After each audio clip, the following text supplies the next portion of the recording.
Hi hello வணக்கம் and welcome to Fareenas kitchen.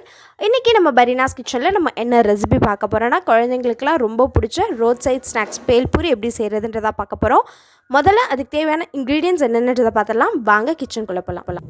1 cup அளவுக்கு பொரி எடுத்து வச்சுருக்கேன். அதுக்கப்புறம் ஒரு 4 டீஸ்பூன் அளவுக்கு டொமேட்டோ கெச்சப் எடுத்து வச்சுருக்கேன். அதுக்கப்புறம் கொஞ்சமாக சோளா பொரி எடுத்து வச்சுருக்கேன். ஒரு அரை கப் அளவுக்கு ஓமப்பொடி. அதுக்கப்புறம் அரை டீஸ்பூன் அளவுக்கு மிளகாய்த்தூள், அரை டீஸ்பூன் அளவுக்கு மல்லித்தூள், அரை டீஸ்பூன் அளவுக்கு கரம் மசாலா, அரை டீஸ்பூன் அளவுக்கு மிளகாய்த்தூள் எடுத்து வச்சுருக்கேன். அடுத்து ஒரு தக்காளி இந்த மாதிரி சின்ன சின்னதாக கட் பண்ணி எடுத்து வச்சுருக்கேன். ஸோ நம்ம இதை வச்சு தான் இன்றைக்கி செய்ய போகிறோம். எப்படி செய்கிறதுன்றதை பார்க்கலாம் வாங்க. முதல்ல இந்த மாதிரி ஒரு அகலமான பாத்திரம் எடுத்துக்கோங்க. அதில் நம்ம மிக்ஸ் பண்ணும்போது நமக்கு கரெக்டாக இருக்கும். அப்போ தான் இப்போது 1 கப் அளவுக்கு பொரியை நம்ம இதில் தட்டிடலாம். அடுத்ததாக நம்ம எடுத்து வச்சுருந்த இந்த மசாலா எல்லாத்தையும் தட்டிடலாம். உங்களுக்கு காரம் இன்னும் கொஞ்சம் தேவைப்பட்டால் நீங்கள் இன்னும் கூட சேர்த்துக்கோங்க. இதை நம்ம நல்லா மிக்ஸ் பண்ணி எடுத்துடலாம்.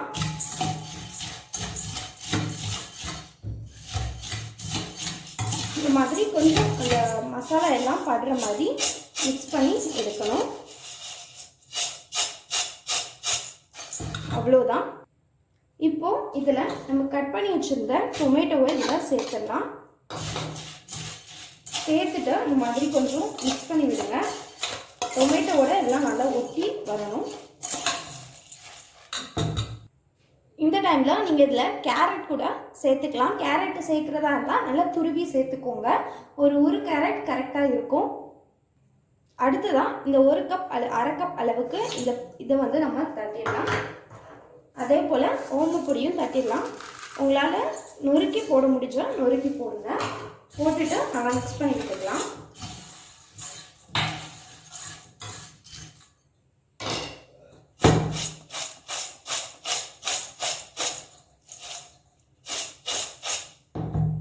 இப்போது இது கூட நம்ம கெச்சப் சேர்க்கணும்.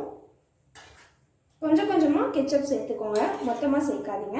இந்த மாதிரி ஸ்ப்ரெட் பண்ணி விடுங்க கெச்சப்பை.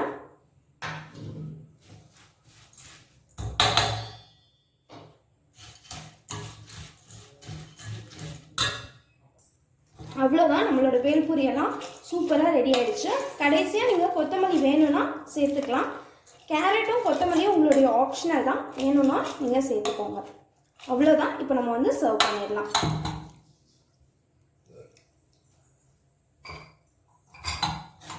இந்த மாதிரி ஒரு பவுலை எடுத்து வச்சு